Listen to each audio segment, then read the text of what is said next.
Hello, I'm Jim, and I'm an alcoholic. Hi, Jim. Wow. So I'm not used to getting up in front of a lot of people and sharing. Uh, I was an old school kid. Always had older friends, older brothers, older stuff like this, and you never talked. You never said anything. I grew up in an abusive household, and I never talked.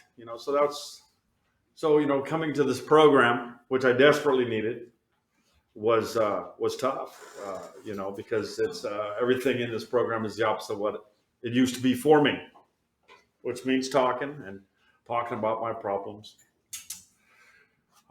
So a little bit about myself. I have, let's see, two half sisters, two stepsisters, four brothers, half brothers, and none of them are full blood. I am from my mom's marriage to my father was the only kid. My mother hated my father, so herself and my stepfather were horribly abusive. And I learned to keep my mouth shut there.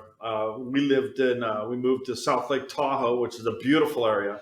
So, as I go through this program, and I'm actually really thankful because I was in, one of God's most beautiful spots, enduring some of the most horrific things that I think I did in my life, living with those folks. Uh, so I seventh and eighth and ninth grade, I came up finally to live with my father. He is an alcoholic. My family's it's dysfunction junction over here. So I was there for 3 years, and then his alcoholism got so bad that he was kicked out of that house, and I was no longer allowed to go there and live.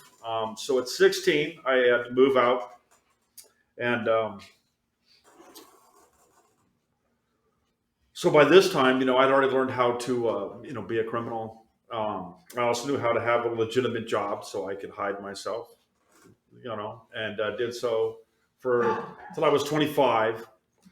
Uh, After the abuse, all the criminal activity, and then at 25, I had to flee. I fled up to Burien, um, from the Bay Area down south. And that was my second time with AA. I got sober for a little bit. I was heavily addicted to narcotics and was drinking all the time. And I got myself sober enough to pass a drug test, get a job, met a girl in AA, and that was it. I was off to the races again. And but I was determined to try to become legit, and because some of the stuff that I did, even then, I had I knew it was wrong, and I did it because it was easy for me because I was lashing back out at y'all. Society. I slipped through the cracks. I was an abused kid. Nothing happened to me, so now I was going to hurt everybody else. I just didn't care at all, and it blackened my soul. And then at 25, I had a daughter.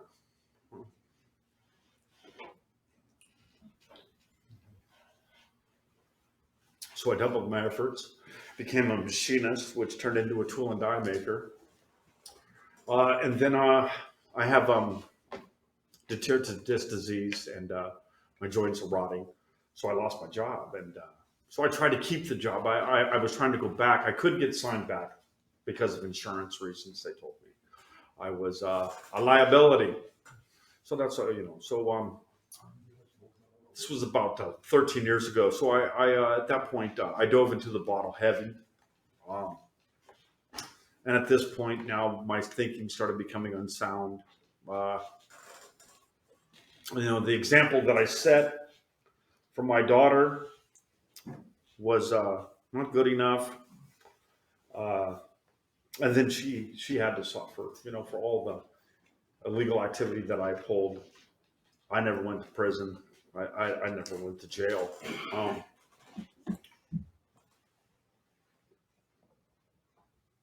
but she had to.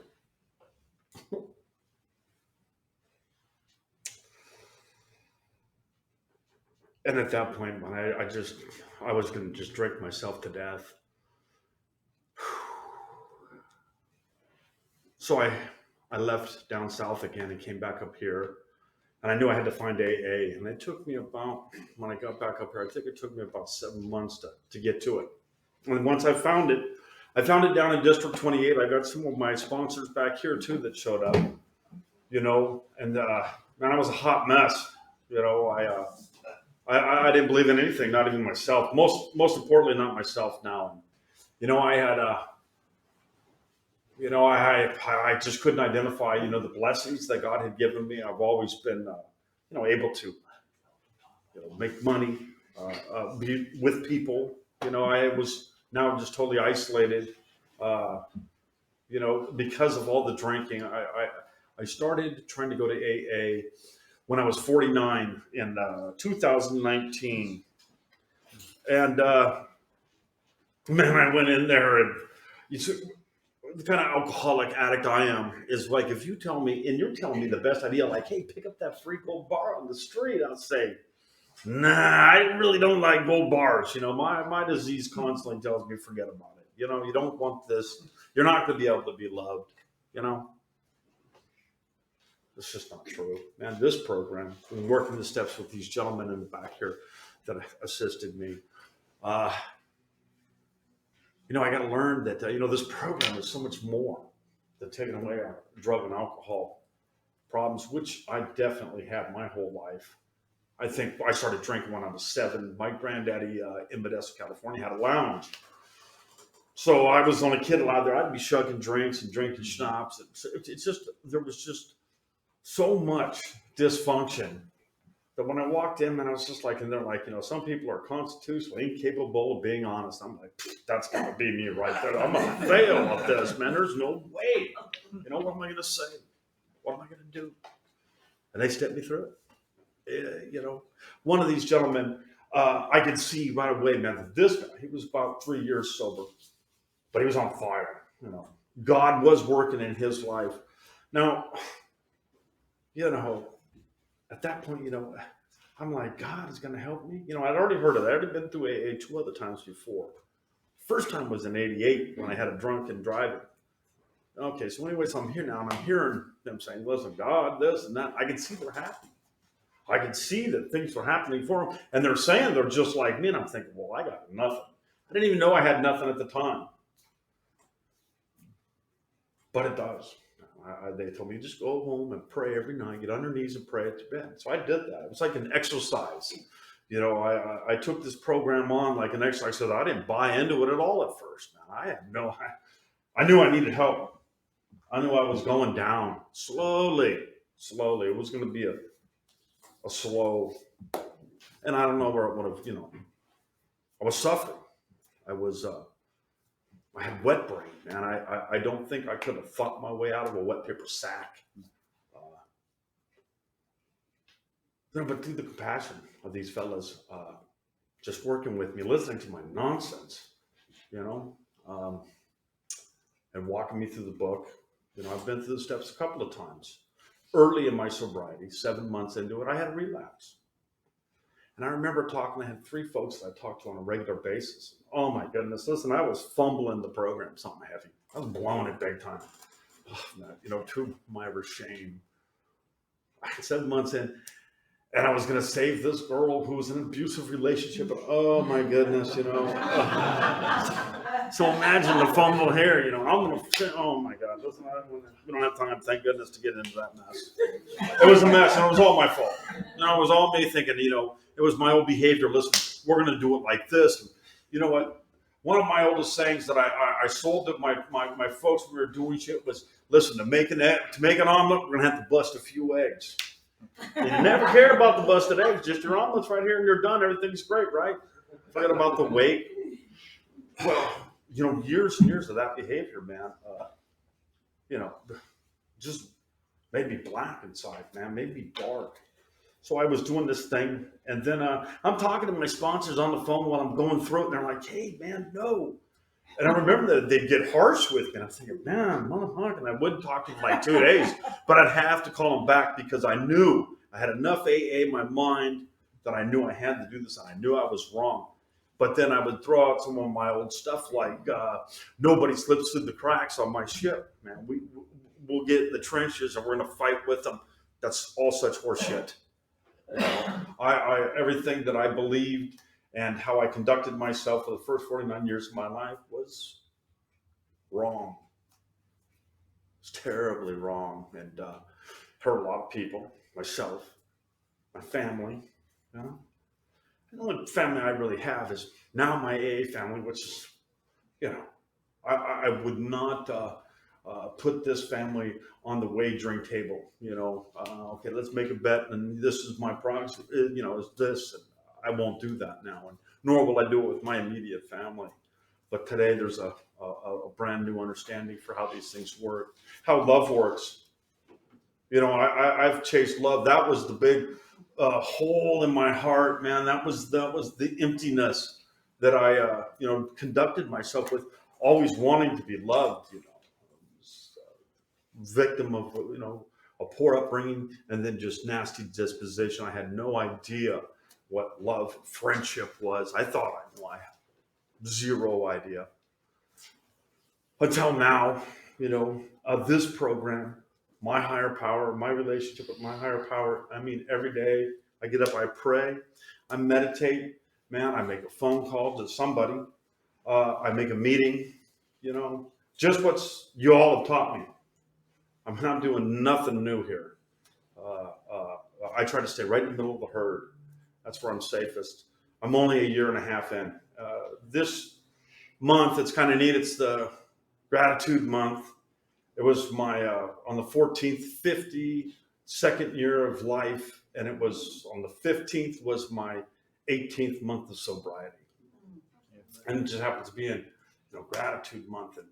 And I cannot, you know, I cannot say here tonight to tell you some magical words that I have the thankfulness in my heart, you know, in my life today because of this program and y'all, you know. And I'll tell you, now that I have a higher power that I believe, you know, it was easy for me to get on board because I bought into some really left-handed BS in my day. I mean, oh my God, you know, an eye for an eye, that's some serious bullshit. You know, how about, you know, like I said, you know, crack a few eggs like you were just making a goddamn omelet here, you know? No. Hey, yeah. So understanding that I live by it, man. If you didn't see it my way, bombs away, and that's it. You're out. So why not believe in a higher power? All I got to do is just shift gears here, and this is so much better for me. You know, that's I get really excited when I see newcomers and they're talking and stuff, you know, and they're just looking at me like, oh my God. It's like, you know what? Listen, if it can work for me, if I can apply these principles in all of my affairs, you know, I can show you how I was shown, man. And if you can catch on to this, you know, as a newcomer, this is life-changing. At first, it was the booze and the dope that I thought had to go. It was merely only a symptom of my sickness. My sickness was from, you know, going through life, had some misfortune, but really, you know, I started making bad decisions. You know, I could have stopped at any time, thought about it. I knew I was doing wrong. I knew I was wrong-headed, but I guess, you know, maybe I just didn't know how to go about changing, you know?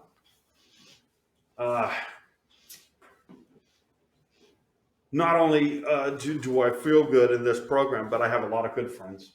I have some folks now that I can call, and I know they're going to give me the correct advice. You know, they're going to, you know, and I believe that God speaks through you all. You know, I get my prayers and stuff. I try to stay spiritual, but by going to the meetings, I'm going to hear something that I can relate to. You know, that I can, you know, take comfort in, something that will brighten my day, give me something to think about. Geez, I had some stuff written down, and the other day, gosh, I wish I remembered it. But, you know, that's what it is. It was really good. I loved it. I don't know what it was. A little bit of wet brain still, I don't know. But, you know, I see I'm about out of time. I did babble for almost 15 minutes complete. Man, I'll tell you, I feel a lot better. I was totally scared. I was almost sick, puking in the parking lot before I rolled in here. You kidding me? I'd just like to thank some people in this room. You know, they know who they are. People that I've seen that have helped me up here assimilate. I picked Steve because I was watching. I actually saw his wife first, and she was nice. I thought, okay, this person, I bet she's I knew she was married. Okay. So then Steve was working here one night when I came in. I said, hey, listen, man, I get some service work? And he looks at me and he had this twinkle in his eye. I was like, service work? Sure. Turns out, man, he helps lead up this sustainable renting. I don't know if you all heard of it. I'm not supposed to talk about it. She already shut me down on this one earlier. But, we're passing out food to folks that don't have food. It's a big food bank. And I love the service work on this part of my sobriety, my I can't think of the word I'm looking for, recovery. Because, I owe a lot in amends and living amends. There's no way I can make amends to all the folks that we helped poison with the narcotic distributions that we were a part of. There's no way I can do it. There's no way. But I am sorry, and I do owe. And I do owe that amends. And so I found that if I do service work, if I help feed the people that have nothing that are on the streets, and I love that. And that's my service work. That's the program in my life, not only showing me love. Now I have that love. I have no more hole in my heart. I don't have a chip on my shoulder. I have a pep in my step, and I can give back, and that's one of the main things. I can either help a newcomer or I can help somebody that has nothing instead of, be a part of the problem, now part of the solution. And I thank you all for that. And that's what I've got tonight. Thanks.